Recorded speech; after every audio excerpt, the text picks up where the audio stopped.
Pada bulan Zulqadah atau Zulhijjah tahun ke-9 Hijriah, Rasulullah mengutus Abu Bakar Asy-Siddiq untuk memimpin kaum muslimin menunaikan ibadah haji.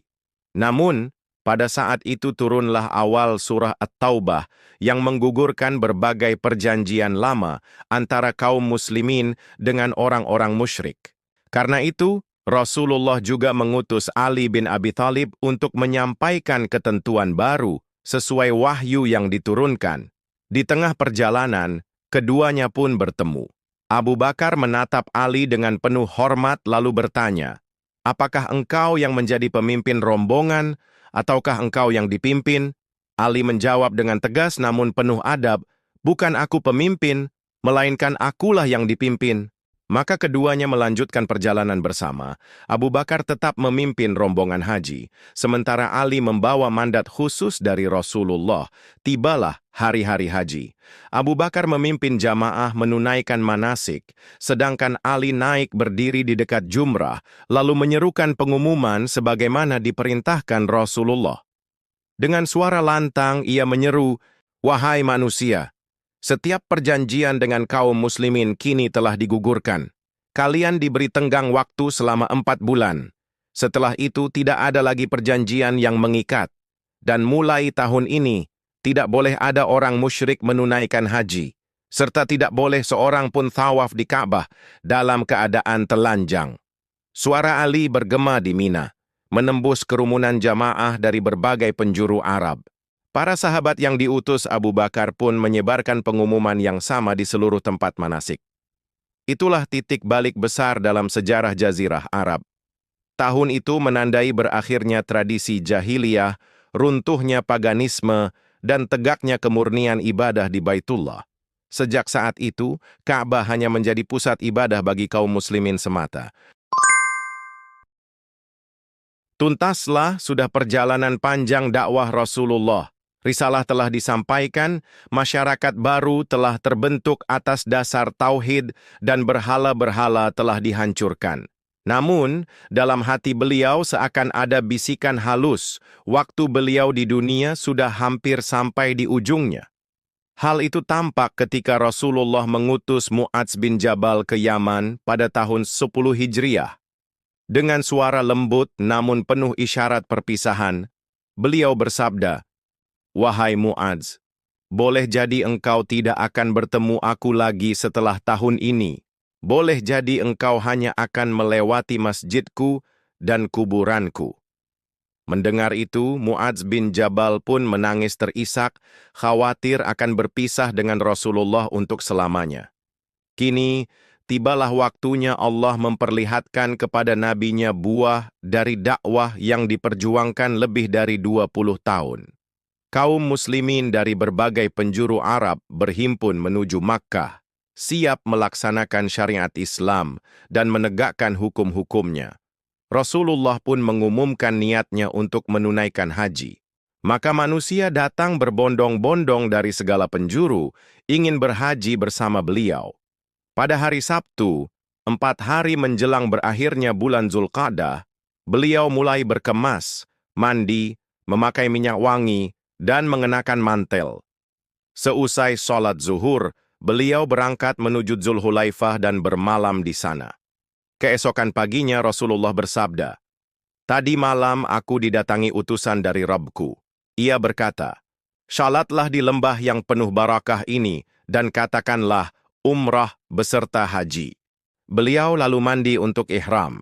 Aisyah radhiyallahu anha memercikkan minyak wangi ke rambut dan jenggot beliau hingga tampak menetes indah. Tanpa membasuhnya, beliau mengenakan ihram, lalu salat zuhur 2 rakaat dan bertalbiyah, "Labbaik Allahumma labbaik, labbaik la syarika laka labbaik." Perjalanan pun dilanjutkan hingga beliau tiba di Makkah pada hari Senin tanggal 4 Zulhijjah tahun ke-10 Hijriah. Dengan penuh khusyuk beliau memasuki Masjidil Haram, thawaf mengelilingi Ka'bah, lalu sa'i antara Syafa dan Marwah. Bagi para sahabat yang tidak membawa hewan kurban, beliau memerintahkan agar niat hajinya diganti menjadi umrah. Awalnya mereka merasa berat, Tetapi akhirnya mereka tunduk dan melaksanakan perintah itu. Pada tanggal 8 Zulhijjah, hari Tarwiyah, Rasulullah berangkat menuju Mina. Di sana beliau sholat zuhur, asyar, maghrib, isya, dan subuh. Keesokan paginya, setelah matahari terbit, beliau bergerak menuju Padang Arafah. Tenda-tenda sudah berdiri, dan umat Islam dari segala penjuru telah berkumpul. Setelah matahari tergelincir, Rasulullah meminta Al-Qashwa, unta kesayangannya. Beliau menaikinya, lalu berhenti di tengah Padang Arafah. Di hadapan sekitar 124.000 hingga 140.000 kaum muslimin, beliau berdiri tegak, suara beliau menggema di tengah gurun pasir. Dengan penuh wibawa, beliau membuka khutbah yang kelak dikenang sebagai khutbah perpisahan. Wahai sekalian manusia, dengarkanlah perkataanku. Sesungguhnya aku tidak tahu. Boleh jadi aku tidak akan bertemu lagi dengan kalian setelah tahun ini, dalam keadaan seperti ini. Di Padang Arafah yang penuh sesak oleh lautan manusia, Rasulullah berdiri tegak di atas punggung unta kesayangan beliau, Al-Qashwa. Suara beliau bergema menyapu ribuan telinga, seolah waktu terhenti mendengarkan pesan terakhir sang Nabi. Dengan penuh wibawa, beliau membuka khutbahnya. Sesungguhnya darah dan harta kalian adalah suci atas kalian, seperti kesucian hari ini, di bulan ini, dan di negeri kalian ini. Ketahuilah, segala sesuatu dari urusan jahiliyah telah aku hapuskan di bawah telapak kakiku. Darah jahiliyah tidak berlaku, dan darah pertama yang kuhapuskan adalah darah Ibnu Rabi'ah bin Al-Harits. Riba jahiliyah tidak berlaku, dan riba pertama yang kuhapuskan adalah riba Abbas bin Abdul Muthalib. Semua itu tidak berlaku. Suasana hening. Umat manusia yang hadir mendengar setiap kata yang keluar dari lisan Rasulullah, menyadari bahwa ini bukan sekadar khutbah, melainkan wasiat kehidupan. Beliau melanjutkan dengan suara penuh kasih dan peringatan. Bertakwalah kepada Allah dalam urusan wanita. Kalian mengambil mereka dengan amanat Allah dan menghalalkan kehormatan mereka dengan kalimat Allah. Kalian memiliki hak atas mereka, bahwa mereka tidak boleh mendatangkan seorang pun yang kalian benci ke tempat tidur kalian. Jika mereka melakukannya, maka pukullah dengan pukulan yang tidak menyakitkan, dan mereka memiliki hak atas kalian, rezeki dan pakaian dengan cara yang ma'ruf. Beliau berhenti sejenak, lalu melanjutkan dengan kalimat yang mengguncang hati para sahabat. Aku telah meninggalkan di tengah kalian sesuatu yang jika kalian berpegang teguh kepadanya, kalian tidak akan tersesat selamanya. Kitab Allah. Kemudian beliau menutup khutbahnya dengan pesan yang menyentuh jiwa. Wahai manusia, sesungguhnya tidak ada nabi lagi setelahku, dan tidak ada umat lagi setelah kalian. Maka sembahlah Rabb kalian, tegakkanlah salat 5 waktu kalian, tunaikanlah puasa Ramadan, bayarkanlah zakat dengan sukarela, laksanakanlah haji ke Baitullah Rabb kalian, dan taatilah pemimpin kalian, niscaya kalian akan masuk surga Rabb kalian. Kalian tentu akan ditanya tentang diriku, maka apa yang kalian katakan? Serentak, lautan manusia itu menjawab dengan suara bulat, menembus langit. Kami bersaksi bahwa engkau telah menyampaikan risalah, menunaikan amanah, dan memberi nasihat kepada umat. Mendengar itu, Rasulullah mengangkat jari telunjuknya ke langit, lalu menunjuk kepada orang-orang sambil bersabda 3 kali. Ya Allah, persaksikanlah. Ya Allah, persaksikanlah. Ya Allah, persaksikanlah. Dan saat khutbah itu selesai, langit menurunkan firman Allah sebagai penutup kesempurnaan agama. Pada hari ini telah aku sempurnakan untuk kalian agama kalian, telah aku cukupkan nikmatku atas kalian, dan aku ridai Islam sebagai agama kalian. Al-Maidah ayat 3. Mendengar ayat itu, Umar bin Khattab tak kuasa menahan air matanya. Ketika ditanya mengapa ia menangis, ia menjawab lirih, apabila suatu perkara telah sempurna, maka tidak ada lagi setelah itu kecuali berakhir sirna. Kemudian atas perintah Rasulullah, Bilal bin Rabah dipanggil. Beliau berkata kepadanya, "Wahai Bilal, naiklah ke atas Ka'bah dan kumandangkanlah adzan." Dengan hati bergetar, Bilal pun menaiki atap Ka'bah. Ka'bah yang dahulu dipenuhi berhala, kini bersih dari kesyirikan, dan dari sanalah suara tauhid akan bergema. Bilal menengadahkan wajahnya ke langit, lalu dengan suara lantang dan penuh keimanan, ia memekikkan, "Allahu Akbar, Allahu Akbar." Gema itu menyebar ke seluruh penjuru Makkah, menembus celah-celah rumah, mengguncang hati setiap orang yang mendengarnya. Kaum muslimin meneteskan air mata haru, mengingat bagaimana dahulu Bilal disiksa di padang pasir hanya karena kalimat tauhid, sementara kini ia memanggil manusia kepada Allah dari tempat yang paling mulia. Namun tidak semua hati bisa menerima. Sejumlah tokoh Quraisy yang baru saja masuk Islam menyaksikan dengan rasa berat. Attab bin Asid sambil memalingkan wajah berbisik lirih, "Alhamdulillah, ayahku telah meninggal sebelum menyaksikan hari ini." Harits bin Hisham menahan dada yang sesak lalu berkata, "Apakah Muhammad tidak menemukan selain burung hitam ini untuk beradzan di atas Ka'bah?" Sedangkan Suhail bin Amr hanya menunduk, menggelengkan kepala sambil berucap, "Inilah ketentuan Allah. Jika Dia berkehendak, pasti terjadi." Ucapan mereka sampai ke telinga Rasulullah, namun beliau tidak marah, tidak pula membalas. Beliau hanya tersenyum, seakan berkata, "Beginilah Allah mengangkat siapa yang dikehendakinya, dan merendahkan siapa yang dikehendakinya." Selesai adzan, Bilal pun mengumandangkan iqamah. Rasulullah kemudian maju, menunaikan sholat zuhur bersama kaum muslimin. Setelah itu beliau langsung berdiri memimpin sholat asyar tanpa ada sholat sunnah di antara keduanya. Beliau kemudian menunggang Al-Qashwa menuju wukuf hingga matahari terbenam.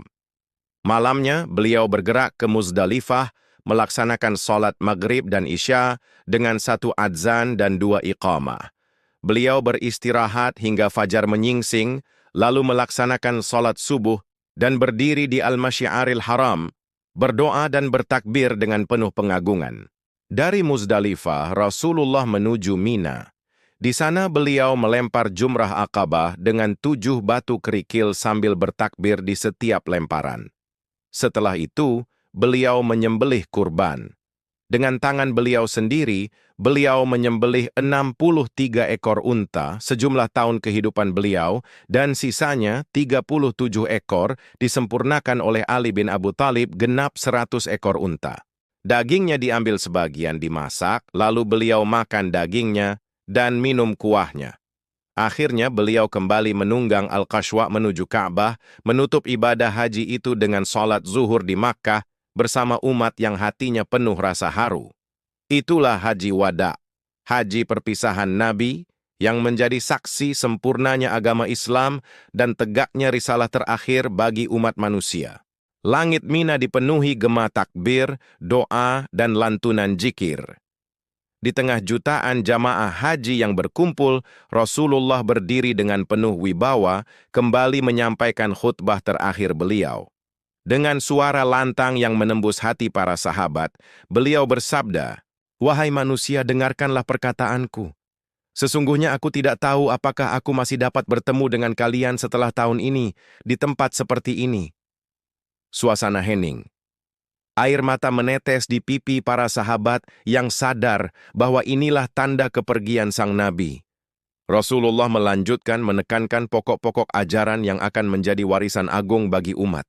Janganlah seseorang menganiaya diri sendiri, jangan pula anak menganiaya bapaknya, dan janganlah bapak menganiaya anaknya. Ketahuilah, setan telah putus asa untuk disembah di negeri kalian ini untuk selama-lamanya. Tetapi ia akan ditaati dalam perkara-perkara kecil yang kalian remehkan, dan ia pun ridha dengannya.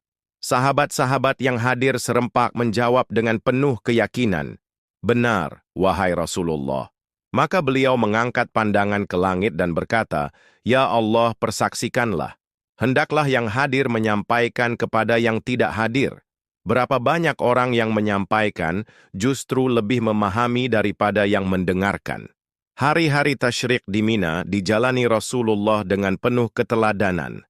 Beliau menegakkan syariat, mengajarkan zikir, meneguhkan sunnah Ibrahim, serta menghapus sisa-sisa syirik yang masih melekat di hati sebagian manusia.